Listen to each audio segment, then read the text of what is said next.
Olá, eu vou falar um pouquinho para vocês sobre a Primeira Guerra Mundial, né? No início do século XX, uma enorme tensão e rivalidade tomam conta das grandes potências da época, né? Das grandes potências europeias, do grande governo europeu, porque o continente europeu era a bola da vez, como se diz, né? A Primeira Guerra acontece dentro do continente europeu.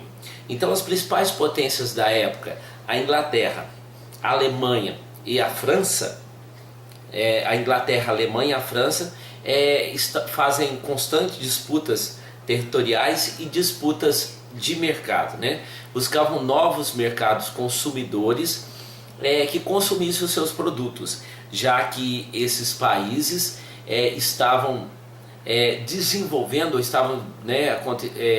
aconteceu a Revolução Industrial na Inglaterra, espalhou-se pela Europa, eles queriam conquistar novos mercados e para isso sacrificaram os países em expansão, e para isso eles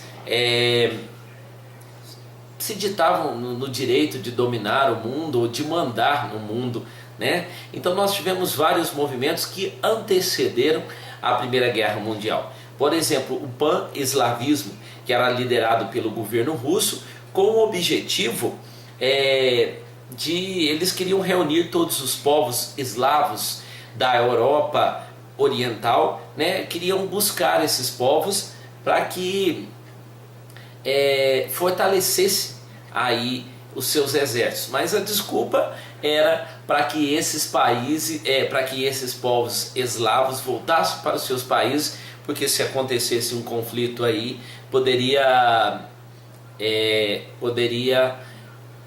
eles poderiam, como que eu posso dizer, eles poderiam proteger mais os seus povos, mas no fundo eles queriam era fortalecer os seus exércitos e mostrar para o mundo que eles eram mais fortes. Então nós temos também o pan-germanismo, que a Alemanha pretendia anexar a Alemanha aos territórios da Europa Central, onde viviam os germânicos, né?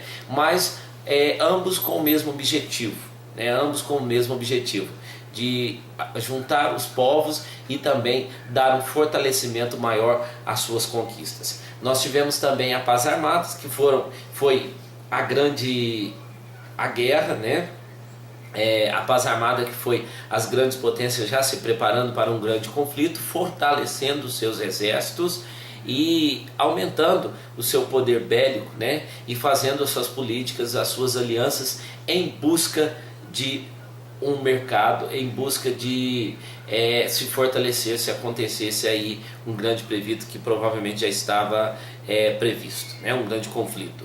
Então as políticas das alianças, nós temos aí a Tríplice Aliança, que era formada inicialmente pela Alemanha, pela Áustria e pela Itália, e em seguida nós temos a Tríplice Entente, né? A Inglaterra, a França e a Rússia. Em 1915 a Itália passou para o lado da Tríplice Entente por promessas de compensações territoriais, né? Então, interessada nessa promessa, a Itália passa para o outro lado. Então, o início da guerra, o estopim, como já é sabido por todos, que isso vem bem detalhado nos livros didáticos, né, de história, que foi o assassinato do arquiduque austríaco Francisco Ferdinando, herdeiro do trono austríaco, e de sua esposa na cidade de Sarajevo, na Bósnia, no dia 28 de 6 de 1914, e o autor foi o estudante Gravilo Príncipe, participante de um movimento nacionalista, Unidade ou Morte, que tinha como apoio o governo sérvio ligado à Rússia, né? Então o desenvolvimento da guerra acontece a partir daí. O estopim é o início, era a desculpa que tanto a França e a Alemanha precisavam para iniciar o grande conflito, já que eles estavam já em algumas pendengas. No caso do revanchismo francês, né, que foi um dos movimentos que também antecederam a guerra, que a França e a Alemanha estavam na pendenga por causa do território da Alsácia-Lorena, que era rico em minerais que ambos precisavam para o desenvolvimento das suas indústrias, né? Então, no dia 28 de 7 de 1914, a Áustria declarou guerra à Sérvia, e no dia 29/7 de 1914, em apoio à Sérvia, a Rússia mobilizou seus exércitos contra a Áustria e a Alemanha. Em 1º de agosto, a Sérvia e a Rússia contra a Alemanha. O Brasil foi o único país da América do Sul, sul-americano, né, a entrar nesse conflito, declarando guerra à Alemanha, cooperando com os ingleses, patrulhando o Atlântico Sul e enviando médicos e aviadores para a Europa. Lembrando que as batalhas aconteceram precisamente no continente europeu, né? E a primeira fase da guerra nós chamamos de 1914 a 1915, nós chamamos de movimentação das forças, nenhum dos lados conseguiu vitórias. Na segunda fase, de 1915 a 1917, nós chamamos da Guerra das Trincheiras, que foi o período mais difícil, né?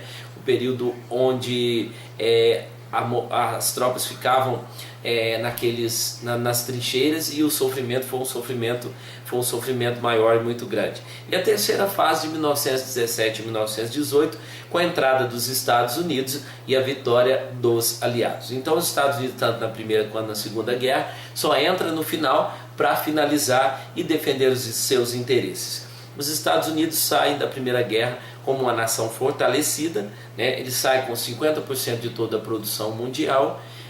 Muitos dizem e muitos livros falam por aí que os Estados Unidos está com 50% do ouro mundial, mas 50% da produção, isso significava ouro, e os Estados Unidos saem fortalecido como uma nação, uma das nações mais ricas do globo, né? Os Estados Unidos só vêm a se fortalecer mais tarde como a nação mais forte e mais poderosa. Então as mudanças provocadas pela guerra, todos nós sabemos que a guerra provoca destruição, e a Europa deixa de comprar dos Estados Unidos porque começa a reconstruir, né? Começa a reconstruir a sua economia, né?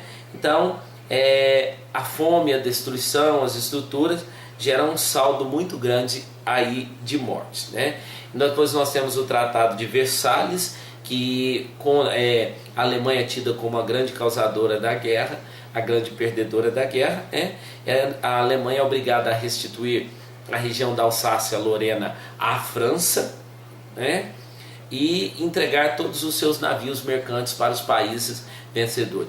Inclusive o Brasil sai lucrando com isso, no fornecimento de matéria-prima no fornecimento de matéria-prima para os Estados Unidos, e também com navios mercantes alemães que estavam portados aqui no Brasil. No dia 28/4/1919, proposta pelo presidente dos Estados Unidos, né, proposta então a criação da Liga das Nações, com sede em Genebra, na Suíça, integrada por membros de todos os continentes, que mais tarde vem a se tornar a ONU, Organizações das Nações Unidas, somente após a Segunda Guerra Mundial. É isso aí, isso foi um resuminho da Primeira Guerra para vocês, e espero que possa ajudar vocês aí numa pequena reflexão sobre a Primeira Guerra Mundial. Até a próxima.